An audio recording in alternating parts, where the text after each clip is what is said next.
Agora é hora de se preparar, dar força uns aos outros, de trocar conhecimento e enxergar um novo horizonte. É hora de juntos escrevermos o futuro. É isso mesmo, eu tô chamando você para fazer diferente, fazer melhor e ser capaz de mudar a sua realidade. E aí, topa? Então inscreva-se agora para o vestibular Uniara. Esse ano as provas são agendadas, garanta já sua vaga. Vestibular Uniara, juntos escrevemos o futuro.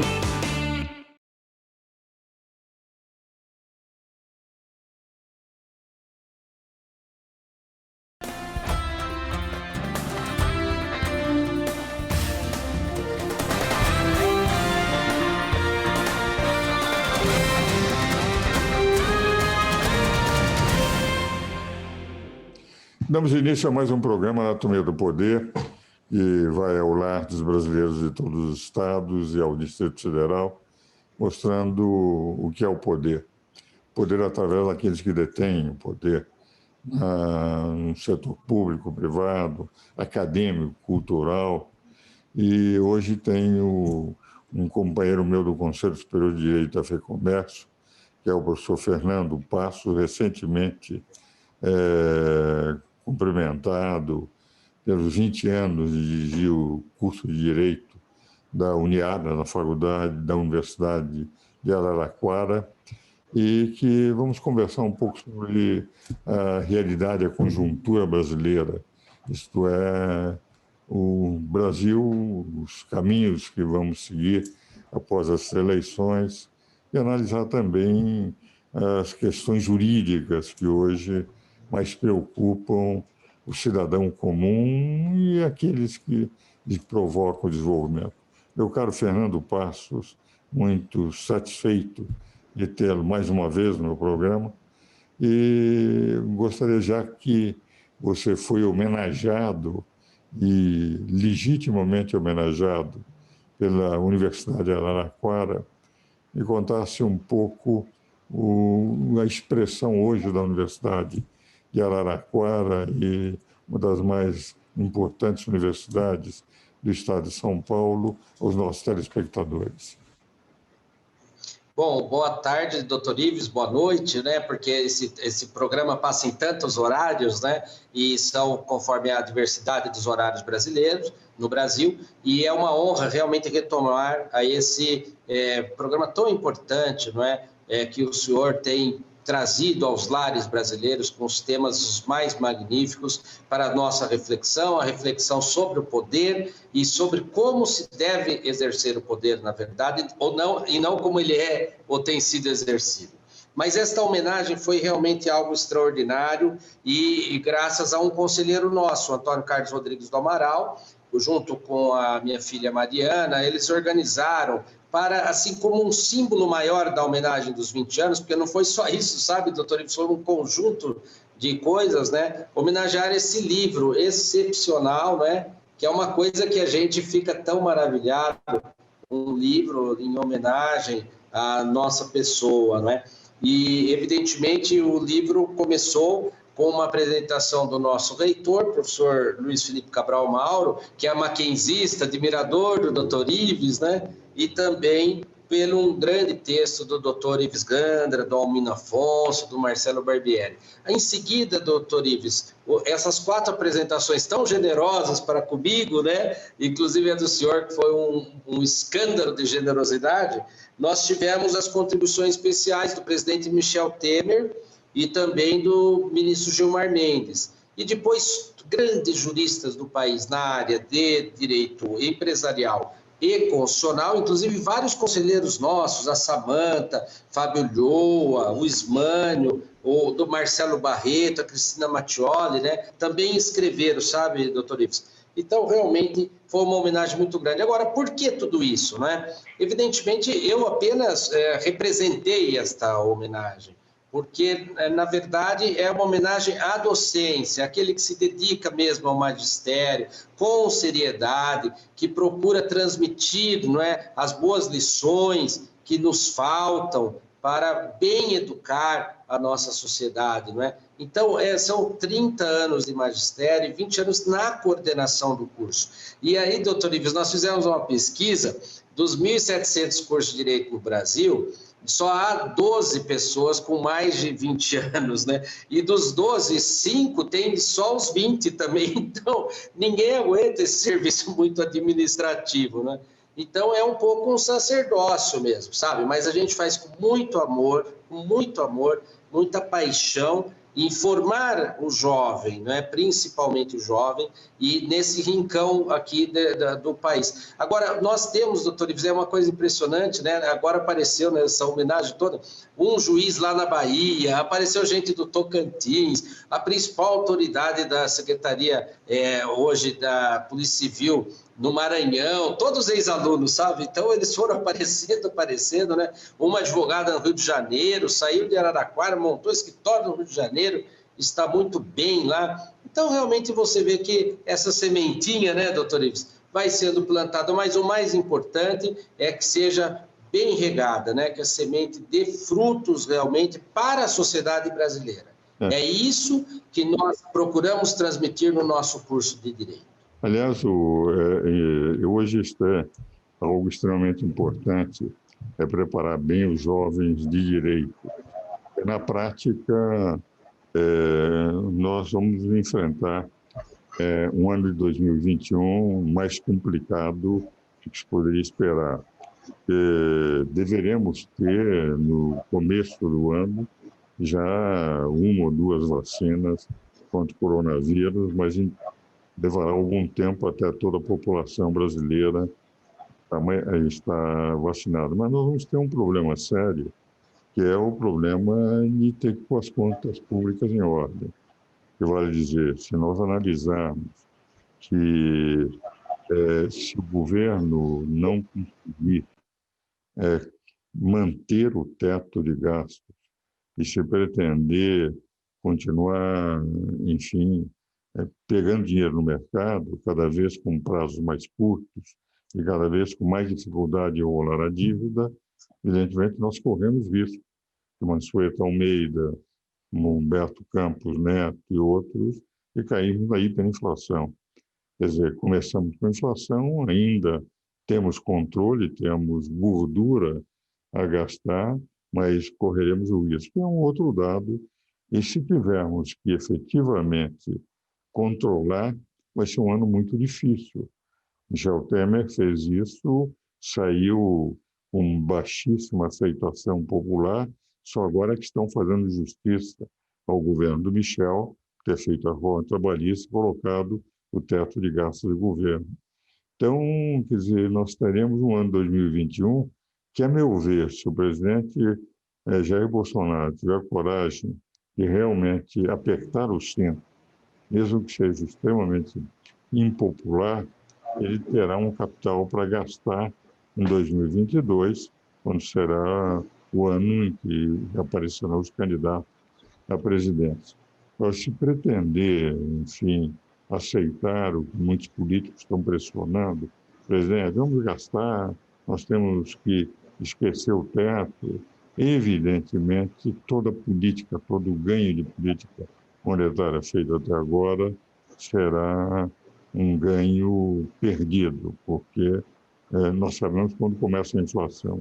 Se ela começa a crescer, a desconfiança, o Brasil não está em grau de investimento no mundo inteiro, não se consegue vencer o corporativismo governamental, eles não abrem mão dos seus recursos, das suas reatualizações, nós teremos com alguns riscos muito grandes. E é por isso que eu acho que hoje a luta pelo direito, que é o que você tem feito na sua universidade, nos fóruns onde você aparece, nas discussões que tem tido no nosso conselho e em palestras, mesmo quando convidado na Câmara dos Deputados e no Congresso Nacional, é mostrar que esse teto que é aprovado pelo Congresso Nacional, esse teto que é uma garantia da estabilidade econômica e, portanto, a estabilidade jurídica decorrente daquilo que 2 prêmios Nobel de Economia diziam, o Norte e o Coase, de que a estabilidade econômica só existe com a estabilidade jurídica, é fundamental que nós trabalhemos isso. E você tem trabalhado. Por isso eu queria dar meus parabéns, meu caro Fernando, por essa sua luta, que é uma luta comum e que você tem feito no nosso Conselho. Agora, Fernando, nesse final desse primeiro bloco, eu gostaria de fazer uma pergunta. Você tem ouvido de que eles pretendem aprovar a reforma tributária a toque de caixa. Você não acha extremamente prematuro isso? Doutor Ives, eu acho que a forma com que eles estão querendo fazer vai ser um desastre para o país. Porque, evidentemente, todos desejam uma reforma tributária, né? Mas ninguém quer abrir mão de nada. E a burocracia, que é onde nós poderíamos economizar, também não quer abrir mão da sua própria função. Porque, pelo menos, a simplificação, que diminuiria muitas horas trabalhadas para todos os empresários no país e, portanto, vai também dispor de funcionários públicos que nós não mais necessitaremos, né? Eles também não querem abrir mão. Então, o Estado não quer abrir mão de nada, a União não quer abrir mão de nada, o município não quer abrir mão. Todo mundo quer saber o que vai ganhar, portanto, querem aumento tributário. E a parte da simplificação do sistema, que nós sempre defendemos a vida toda, também não há interesse da burocracia. Então, essa ideia da reforma a toque de caixa com 2 sistemas para conviver por 10 anos, então vai ser pior ainda, vai ser pior, muito pior. Eu falei até com o presidente da Câmara, ele não gostou muito, sabe, porque ele tem sido uma pessoa muito eficiente nesse sentido, ele vem lutando pelo controle de gastos públicos também, pelo teto, conforme Vossa Excelência bem acentuou, não é? Mas porque eu disse para ele, vamos fazer primeiro a reforma administrativa. A hora que nós verificarmos o tamanho do Estado, você ordena a carga tributária, nem se for para manter a mesma, porque aí fica mais fácil, porque você diminuiu o Estado. Ele entendeu que eu estava dizendo que nós, da sociedade, que defendemos a atuação empresarial, não queríamos abrir mão de nada, que nós também temos que dar a nossa contribuição. E não é verdade isso. Quem carrega o país é o setor produtivo, né? Nós é que carregamos esse país, entende? E as distorções, nós sempre fomos favoráveis a analisar distorções. Sempre fomos. Agora, quando eles chamam de distorção, querer taxar saúde, educação, isso para nós não é distorção, isso é o caminho do desenvolvimento nacional. Não é? Então, nós vamos renunciar, né, à educação e à saúde num país que precisa de educação e saúde. Então, eu acho que ainda há campo para uma discussão um pouco melhor. O que me parece, muito claramente, doutor Ives, é que o governo não percebeu ainda, e nem a Câmara dos Deputados, aqueles líderes, o perigo desta proposta de reforma. Eu acho que eles não perceberam ainda o perigo que está ali incerto. Eu estou convencido. Vamos continuar conversando sobre isso no próximo bloco.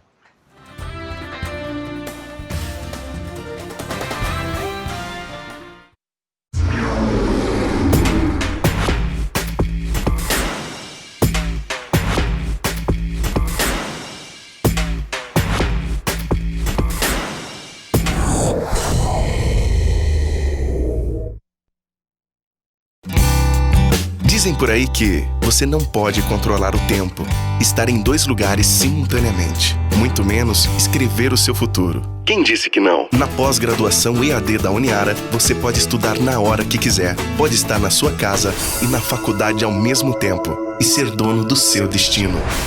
Pós-graduação e evolução, à distância de um clique. Acesse uniara.com.br.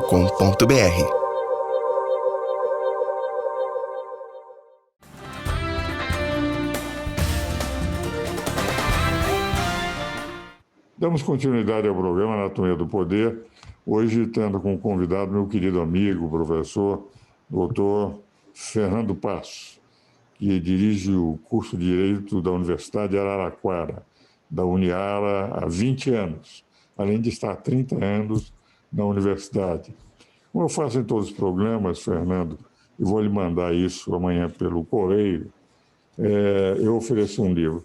Esses são livros do Livro de Caminho, que é considerado do lado da Imitação de Cristo, os 2 grandes livros de reflexão da doutrina cristã e católica. Eu peguei os 999 pontos do caminho e fiz uma reflexão sobre a reflexão do fundador da obra. Como eu senti os pensamentos de caminho, cada um dos pontos de caminho, refletindo na minha alma. E eu vou lhe mandar o livro, que é Minhas Reflexões sobre o Caminho. Fernando... Que lindo, que ótimo. Você sabe que eu presenteio muitas pessoas com o caminho, né? Então, sempre que eu vou retiro, eu compro vários para presentear, porque eu acho magnífico. É uma obra para todo o dia, né? Todo momento. Não, eu comecei a ler O Caminho em 1962 e continuo lendo todo dia. Os pontos sempre impressionante. a se aprender. O Fernando, nós estamos falando sobre a reforma tributária e você bem apresentou que será um desastre se nós tivermos aprovação com 2 sistemas e, principalmente, sem termos o reflexo que isso poderá causar nas receitas de estados, municípios e da própria União, a mudança, mesmo mantendo os 2 sistemas, o que vai ser uma enorme complicação para a vida das empresas. Mas o que me impressiona mais é a volta de velhas ideias que não funcionam no mundo inteiro, como, por exemplo, vamos pegar o imposto por grandes fortunas, aumentar a tributação sobre os ricos, pegarmos a tributação sobre as heranças. Nós estamos fazendo um levantamento no mundo inteiro em que o imposto por grandes fortunas entrou, depois deixou, o imposto sobre heranças. E o que é impressionante, em todos os países do mundo, a receita correspondente ao imposto sobre heranças, ou nos poucos países que depois de terem adotado ainda continuaram, que a maior parte adotou e abandonou o imposto por grandes fortunas, rende menos de que 1% do PIB. Quando se fala que a carga tributária dos países desenvolvidos varia entre 30% a 45%, quer dizer, normalmente em média de 30%, 31%, 32%, você tem na França, que você tem uma tributação mais elevada, Suécia, onde o cidadão nasce não precisa pensar em nada, porque o Estado pensa por tudo, mas a média dos países desenvolvidos, os Estados Unidos tem 26% do PIB, a Coreia do Sul 24%, o Japão e a Suíça 31%, 32%, o Brasil entre 32,5%, 35%, uma receita desses tributos em todo o mundo de menos de 1% do PIB, representa que é o cidadão que não tem a menor noção do que apresenta, como se isto fosse realmente o chamariz. O que nós precisamos é encontrar uma forma, como você disse, de reduzir a carga burocrática e termos uma carga tributária justa e eficiente. Quando eu digo justa, no sentido de termos, por exemplo, no próprio imposto de renda, é injusto a tabela que hoje nós temos para os mais pobres, que entram em 27,5%. Pode haver um pequeno aumento em relação à alíquota mais alta para aqueles que ganham bem mais, entende? Esse é o imposto mais adequado, o imposto de renda. Agora, o imposto sobre circulação de bens e serviços, como se pretende, é um verdadeiro um salto no escuro, o IBS, e a manutenção do IBS, os outros tributos, um aumento de complexidade para as empresas monumental. Agora, carga tributária tem que ser dimensionada pela carga burocrática. Se nós não reduzirmos essa, nós estamos discutindo o quê? Dizemos de que forma você quer morrer. Você quer morrer enforcado, quer morrer com um tiro no coração, porque aquela carga pressionando essa, o contribuinte terá sempre um alto nível de tributos sem que haja eficiência, que isso fica na burocracia. Tenho a impressão que isso tem que ser pensado. Como é que você vê, Fernando? Não, eu estou inteiramente de acordo, doutor Ives, até porque todos esses grandes temas eu aprendi com o senhor, não é? Foi através das grandes reflexões que eu tenho há mais de 30 anos acompanhado o vosso pensamento e do qual é muito difícil divergir, porque a gente não consegue divergir nesse aspecto do professor Ives, nem que a gente queira, porque realmente o senhor tem toda essa experiência, inclusive a experiência internacional. A questão do imposto sobre grandes fortunas ou da tributação dos dividendos é uma coisa que não tem a menor conexão com a realidade. É uma questão, doutor Ives, mais ideológica e simplesmente ideológica, para dizer, nós taxamos as grandes fortunas. Agora, não haverá grandes fortunas, porque todo mundo vai fazer planejamento e vai tirar o dinheiro ou do país, ou vai montar as holdings, ou vai fazer planejamento tributário para não pagar. Hoje eu tenho a impressão que a gente arrecada com os 4% dos inventários, etc. Eu acho que a gente arrecada mais do que se tivesse o imposto sobre grandes fortunas, porque hoje quase ninguém faz esse tipo de planejamento, não é?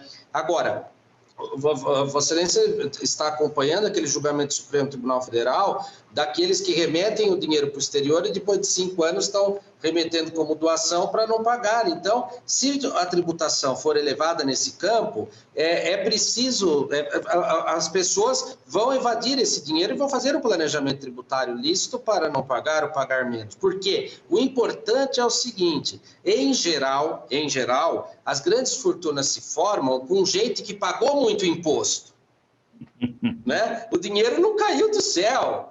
Esse dinheiro teve muito imposto para que ela fosse já. Então, penalizar aquele que é simplesmente rico e que pagou muito imposto, diferente de dinheiro ilícito, não é? Aí, realmente, é uma questão só ideológica, doutor Ives. É só uma questão assim, eu que não tenho grande fortuna, estou feliz porque agora consegui taxar. Então, é uma questão muito sensível. Na tributação de dividendos é pior ainda, porque eles dizem, nós, funcionários públicos, pagamos 27,5%, os senhores que recebem o dividendo pagam só 15, 13, 18, depende porque pagou, né, no COFINS, etc., né? Só que o que nós temos de despesa para gerar esses 15, 16, 17%, dá muito mais do que o 27,5%, evidentemente. É um dado. Tanto que outro dia eu estava fazendo uma análise aqui. É o que eu estava dizendo, Fernando, é um dado. Por exemplo, você tem 2 formas de tributar. Uma forma que o governo ganha, não tributa os dividendos e tributa pesada a pessoa jurídica, e ele recebe tudo por antecipação e sempre, ou ele recebe uma parte na pessoa jurídica e uma parte nos dividendos. E aí ele recebe os dividendos depois, o imposto, e se houver distribuição de lucro. O que vale dizer, quando passaram no Brasil, em vez de fazer como nos Estados Unidos 20%, 34%, tirando aqueles 15%, o governo passou a receber sempre antes as empresas altamente tributadas. Agora, se no Brasil nós dissermos, não, vamos manter os 34% e vamos pôr mais 15%, é evidente que é melhor ir para o Paraguai, temos o Mercosul, Claro. o Uruguai, para qualquer outro país, e nem vamos atrair investimento nenhum, porque é uma questão de lógica elementar. País que não permite desenvolvimento, ou que todos os lucros ficam com o governo para sustentar a sua burocracia, é melhor pegar nos tratados que se fazem e para os países que tratam melhor. Não se percebeu ainda que o Paraguai está crescendo graças à tributação errônea do Brasil, porque eles podem vender produtos para o Brasil e nós corremos o risco de, se fizermos uma tributação muito grande sobre as empresas, de efetivamente, num determinado momento, empresas e mais dividendos, de afastarmos investimentos, não só estrangeiros como nacionais. Meu caro Fernando, estamos chegando ao fim do programa, temos mais 2 minutos. Eu gostaria que você encerrasse o nosso programa sobre a reforma tributária, dizendo, não seria melhor uma reforma tributária, no momento, rápida, infraconstitucional, só de simplificação da legislação ordinária? É a pergunta que eu dei. Eu não tenho dúvida, doutor Ives. Eu acho que esse é o caminho, até porque quando o governo, mas o governo não, isso veio do Congresso com o governo, os dois sistemas, foi porque nós provamos que a reforma inicial era muito arriscada. Então, eles disseram, o pior, em vez de resolver o risco, vamos fazer os dois sistemas conviverem juntos, o que ficou pior. Se nós não tivéssemos alertado, talvez ficasse só no erro inicial. Só que o país iria ser destruído. A nossa função, a função do campo jurídico, é realmente alertar esses grandes erros que vão acontecer, não é? Agora, eu estou inteiramente de acordo, se nós fizéssemos pontualmente algumas reformas infraconstitucionais, nós daríamos o grande norte do que pode ser uma transformação do Estado brasileiro na base de Ives Ganda da Silva Martins. Meu caro Fernando, muito obrigado pela sua participação. Os telespectadores perceberam por que mereceu realmente receber esse livro em homenagem aos seus 20 anos de direção de uma grande faculdade de Direito. Muito obrigado, Fernando. Meus telespectadores, eu os espero novamente no próximo domingo.